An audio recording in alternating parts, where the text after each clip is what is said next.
کوٹلی پیر عبداللہ رحمان لاہور کے ایک چھوٹے سے محلے میں چودھری محمد حنیف کے گھر میں پیدا ہونے والا ایک بچہ، جس کے بارے میں تب کسی نے یہ نہیں سوچا ہوگا کہ یہ بچہ بڑا ہو کر مقدر کا سکندر بنے گا۔ اہل محلہ کے مطابق چودھری سلطان محمود اپنے نام کی طرح بچپن سے اعلیٰ ظرف کے مالک تھے۔ ان کے بچپن کے ساتھی اور محلے داروں کا کہنا ہے کہ آپ بچپن سے لوگوں کی امداد کرنے میں بڑھ چڑھ کر حصہ لیتے اور اپنے سے بڑے لوگوں کی عزت اور سب سے حسن اخلاق سے پیش آتے۔ آپ نے جیسے ہی جوانی میں قدم رکھا، آپ کے والد چودھری محمد حنیف خالق حقیقی سے جا ملے اور گھر کی تمام تر ذمہ داری آپ کے کندھوں پر آ گری۔ آپ نے بنا ہمت ہارے ذمہ داریوں کا بوجھ لیے آگے بڑھنا شروع کیا تھا کہ آپ کو اللہ کی طرف سے ایک مدد ملی، کیونکہ آپ کے ارادے اور آپ کی سوچ ہمیشہ سے بہت مثبت اور بلند رہی۔ اس مدد کے بعد آپ نے کاروبار میں جھنڈے گاڑنے شروع کیے، ایک کے بعد ایک کامیابی آپ کا مقدر بن گئی۔ اس دوران کبھی اپنے اہل محلہ اور اپنی قریبی ساتھیوں کو کبھی نہیں چھوڑا۔ آپ نے کبھی بھی مدد کے لیے آنے والے کسی بھی سائل کو اپنے گھر سے خالی نہ جانے دیا۔ آپ کی انہی چیزوں کی وجہ سے بڑی کامیابی زندگی کا حصہ بنتی گئی۔ اسی سفر کے دوران آپ کی زندگی میں ایک ہم سفر کا آنا ہوا۔ ان کے ساتھ شاندار زندگی کا آغاز کیا۔ کاروبار کی طرح آپ گھریلو زندگی میں بھی ایک شاندار انسان بن کر سامنے آئے۔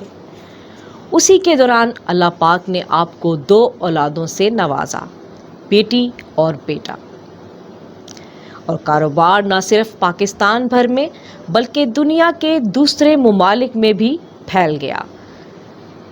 آپ نے ایک NGO بھی قائم کی جو آپ کے اپنے صاحبزادے کے نام سے منسلک ہے، مباح فاؤنڈیشن قائم کی، جس کے ذریعے نہ صرف آپ کے اہل علاقہ بلکہ اس کے علاوہ دوسرے علاقوں کے بھی بہت سے لوگ آپ کی فلاحی کاموں کی خدمات سے مستفید ہیں۔ چند ایک کی مثال آپ کو بتاتے چلیں، جیسا کہ وہاں پہ موجود ڈسپنسری اور ہسپتال اور اس کے علاوہ مستحق لوگوں کو راشن اور ادویات بھی تقسیم کی جا رہی تھی۔ اسی کے ساتھ زندگی نے ایک اور رخ موڑا۔ 2010 میں ایک سانحہ آپ کی زندگی سے گزرا، جس میں آپ کی زوجہ محترمہ دنیا سے چل بسیں اور آپ نے اپنی زندگی کا باقی کا سفر اکیلے ہی گزارنے کا فیصلہ کیا۔ اسی طرح اپنی زندگی کو آگے بڑھاتے گئے، بہت سارے فلاحی اور سماجی کاموں میں بڑھ چڑھ کر حصہ لیتے رہے، جس میں آپ کے اہل محلہ کے تاثرات بسم اللہ الرحمن الرحیم۔ چودھری صاحب نے اس علاقے کے لیے بہت زیادہ کام کیا ہے۔ پہلا کام تو انہوں نے قبرستان میں کیا، پہلے راستے بنائے، اس کے بعد یہ 4 دیواری کروائی، پھر جنگلہ بھی لگوایا۔ اس کے بعد وہ ہر رمضان مبارک میں نا کم سے کم یہاں کو تقریباً 70-80 لاکھ روپے کا جو ہے نا راشن ہمارے علاقے میں تقسیم کرتے ہیں۔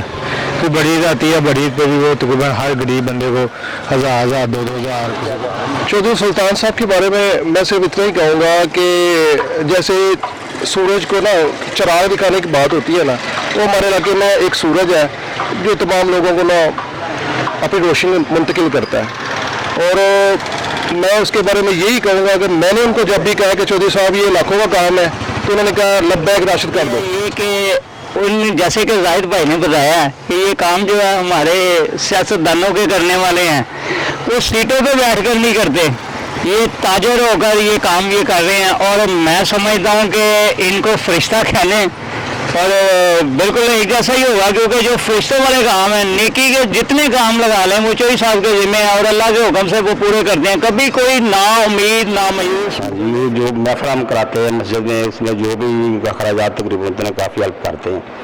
تو پیچھے ہماری جو بڑی محفل ہوئی ہے نا، اس میں انہوں نے یہ 2 عمرے کے ٹکٹ بھی دیے ہیں، اور اب ماشاءاللہ قبرستان کا کام کرایا بھی اور انشاءاللہ قبرستان کے لیے مزید اور سہولتیں بھی دے رہے ہیں. سب سے بڑی بات یہ ہے کہ ان کے پاس کوئی بھی ہمارے علاقے کا غریب آدمی چلے گیا ہے نا, انہوں نے مدد ضرور کی ہے. السلام علیکم ਜੀ. ਸਾਰੇ ਜਿਹੜੇ ਚੌਧਰੀ ਸੁਲਤਾਨ ਸਾਹਿਬ ਨੇ ਸਾਡੇ ਵੱਡੇ ਭਾਈ ਨੇ, ਇਸ ਮਹੱਲੇ ਦੀ ਸ਼ਾਨ ਨੇ, ਇਹਨਾਂ ਦਾ ਬੜਾ ਹੀ ਮੁਹੱਬਤ ਔਰ ਪਿਆਰ ਇਸ ਇਲਾਕੇ ਦੇ ਉੱਤੇ ਤੇ ਬੜੇ ਹੀ ਅੱਲਾ ਵਾਲੇ ਬੰਦੇ ਨੇ. ਅੱਲਾਹ ਤਾਲਾ ਇਹਨਾਂ ਦੀ ਜ਼ਿੰਦਗੀ ਔਰ ਤੰਦਰੁਸਤੀ ਕਰੇ, ਸਾਡੀ ਇਹੋ ਹੀ ਦੁਆ ਹੈ ਤੇ